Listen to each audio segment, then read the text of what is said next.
Arsenal may have walked away from Molineux with a point, but the bigger story could be the psychological blow that followed. In a dramatic midweek clash, Arsenal surrendered a commanding 2-goal lead against Wolverhampton Wanderers to settle for a 2-2 draw. On paper, it keeps them ahead in the title race.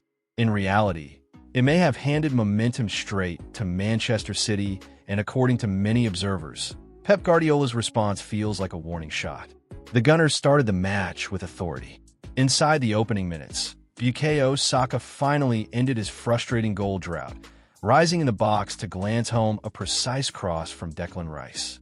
It was an early breakthrough that looked set to calm nerves and reassert Arsenal's title credentials. A while, Arsenal controlled proceedings.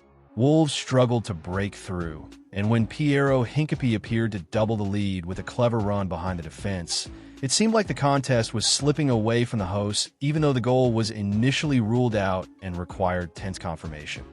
But then came the shift. And this is where Arsenal's night and possibly their psychological advantage in the title race began to unravel. Wolves refused to fold. They pressed harder, attacked with urgency, and began forcing Arsenal deeper into their own half. The breakthrough arrived when Hugo Bueno curled a stunning effort past the defense, igniting belief inside Molineux and planting seeds of doubt in Arsenal's backline. From there, the match turned chaotic. Arsenal tried to slow the tempo, manage the game, and protect their advantage. Smart game management, and others criticized as nervous time wasting. Either way, it signaled vulnerability, and Wolves smelled it. Late in the game, substitute Tom Edizzi pounced on a costly handling error from David Raya, smashing home the equalizer and sending the home crowd into disbelief. Arsenal's 2-goal cushion had evaporated. The title leaders had blinked. Now here's where the controversy intensifies. While Arsenal technically stretched their gap at the top, the manner of the result has shifted the narrative. Dropping points against the league's bottom-place side, especially after leading comfortably, raises serious questions about composure under pressure. And in a title race against Guardiola's Manchester City, moments like these rarely go unpunished. Though Guardiola didn't issue direct comments targeting Arsenal, his camp's reaction has been interpreted by many as a cold, calculated message. City are closing in, and they still have a game in hand. That detail changes everything, because psychologically, a draw like this can feel heavier than a defeat. Arsenal had control. Arsenal had momentum. Arsenal had the opportunity to tighten their grip on the title race. Instead, they opened the door.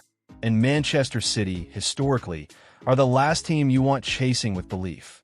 Inside City's dressing room, reports suggest the Wolves' comeback has only strengthened confidence. Guardiola's teams thrive on late-season surges. They apply relentless pressure, forcing rivals to maintain near-perfect consistency. Arsenal have been here before, leading deep into a campaign only to feel City's breath on their necks. The brutal message, whether spoken or implied, is simple. City are coming. And the timing could not be more dramatic.